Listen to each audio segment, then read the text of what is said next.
Hello everybody, the Quiet Atheist here yet again with another very interesting video for you guys today. Now before I get into anything regarding this video, I do want to let you guys know as usual that the article in question will be provided in the description down below for everyone to take a look at. Now when it comes to Christianity, I have said this many times before in previous videos, I think that Christianity has a terrible influence on society because it gets people to do some of the craziest things I've ever heard about, to be honest. I've talked about a lot of these things.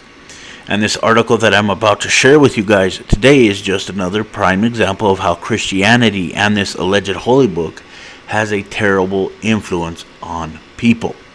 Now, Gregory and Melanie Magazu have 3 kids, including a newborn, but they really wanted to adopt more.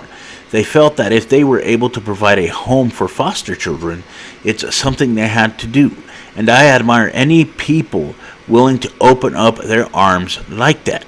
The problem was that their Christian faith required them to hit their children. When a social worker came to observe their home life and interviewed them, the spanking issue came up.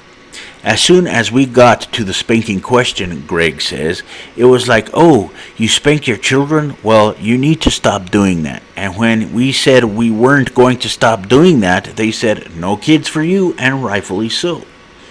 You individuals have no business hitting kids and using this alleged holy book as an excuse.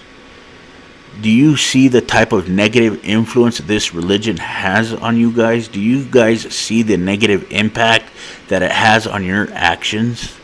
If you cannot see that, then you have no business having children at all in any way, shape, or form. And that is how I feel about it. Now, as far as I'm concerned, they should have had all of their kids taken away from them. Plain and simple. Because this holy book promotes some of the most hateful shit I have ever seen in my entire life, And like I said before in the beginning, it has a negative impact on people. It has a negative influence and it gets people to do a lot of questionable things. I've talked about this, again, many times before in previous videos, And innocent children are in the crossfire, and this is something that needs to be identified. This is something that needs to be discussed, if you will, because these types of things do get out of hand here in this country, plain and simple. When it comes to religion, a lot of things are thrown out of the window, and they use this alleged holy book as an excuse to do anything.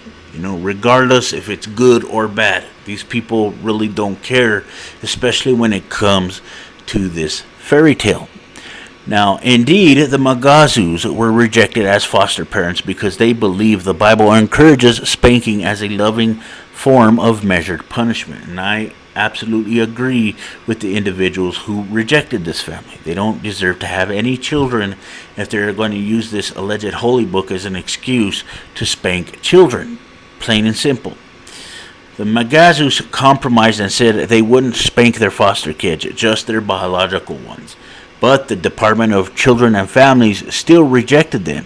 A lot of these foster kids come from abusive homes, they said, and even being around abuse wouldn't be in their best interest. It makes perfect sense. Plain and simple. When you mix this religious fairy tale with actual human life, it does not mix. It's like oil and water, and this story is just another prime example of that.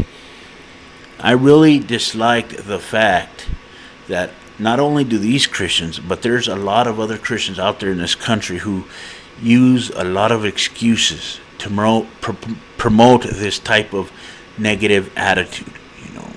They want to defend the Bible, they want to defend their religion, and they want to come up with these pathetic excuses, and they use their holy book, their alleged holy book, as an excuse to do that. So whenever somebody confronts them on these types of things that are going on in this alleged holy book, what do? They make excuses. They try to justify it with this magic man in the sky that has no evidence of existing in the first place, but they continue to do it anyway. And that's why a lot of innocent children and a lot of innocent people are suffering. It's because of this religion. And it's because of another religion as well, Islam. All of these children within these two religions are suffering because these individuals think that it's okay to beat them or hang them or do this to them or stone them, whatever the case might be, right? But I'm just taking it out of context, right, guys? You know, the time has come when you religious individuals out there need to realize that what you're doing to children is harmful. You need to realize that this influence that this religion has on you is negative. And it will continue to be that way until you guys do something about it. This fairy tale has no place in society because it rips society apart. We have seen this all over the place, all over the world, to be honest with you guys. And that's how I feel about it. So let me know what you guys think in the comment section down below.